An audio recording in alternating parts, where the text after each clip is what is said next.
Itu problemnya Yunus. Di dalam hatinya ada sebuah keran yang terkunci untuk Niniwe. Makanya dia nggak bisa berdoa untuk Niniwe. Dia nggak bisa mengangkat tangan untuk Niniwe. Ada satu hati, kok nggak bisa ngomong untuk Niniwe ya? Kenapa? Akhirnya dia pergi ke Yafo, menjauh dari Tuhan. Itulah Yunus. Gak sama dengan Yesus. Taman Getsemani. Taman Getsemani. Getsemani itu artinya pemerasan anggur.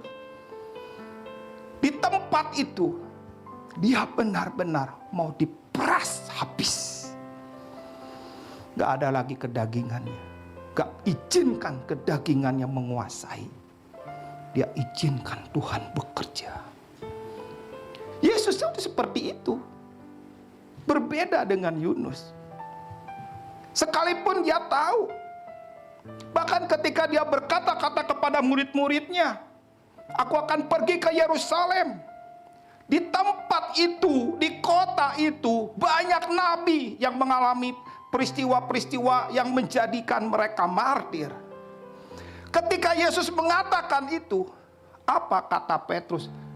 Oh, nggak boleh terjadi Tuhan, jangan, nggak boleh terjadi. Apa kata Yesus? Enyalah kau iblis, kamu menghalangi rencana Tuhan. Yesus tahu ujungnya apa? Tergantung di kayu salib, tetapi nggak mundur satu langkah pun. Nih, bagaimana tentang hidupnya Yunus?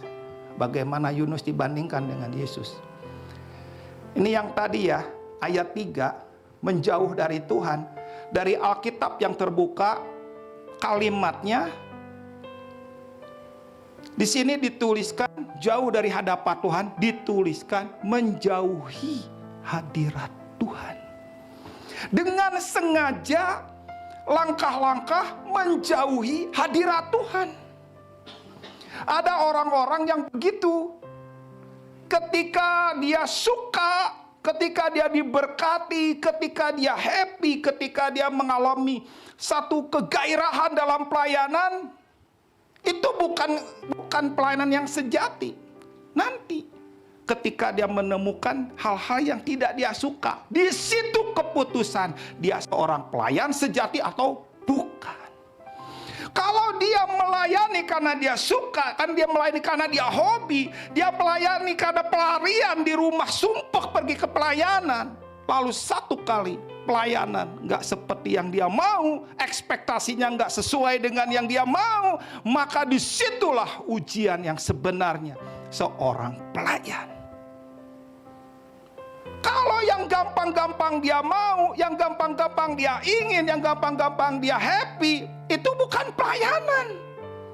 Justru ketika nggak sesuai, justru ketika itu nggak sama dengan keinginannya, bahkan tabrakan keinginannya, kehendaknya dengan kehendak Tuhan, disitulah nilai seorang hamba Tuhan, seorang pekerja Tuhan ternilai.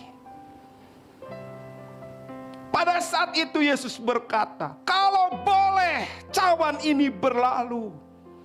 Dia punya kehendak, dia punya keinginan, tapi kehendakmu yang jadi.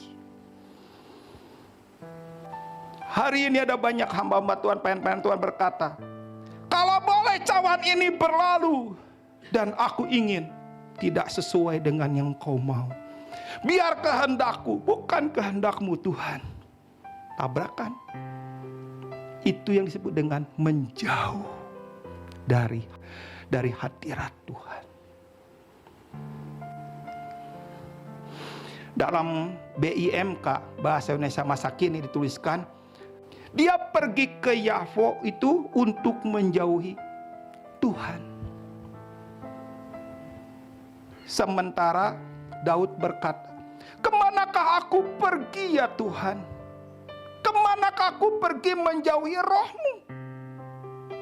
Kemanapun Daud itu berada, di situ roh Tuhan ada. Tetapi Yunus memilih pergi ke tempat yang berbeda arah untuk menjauhi Tuhan.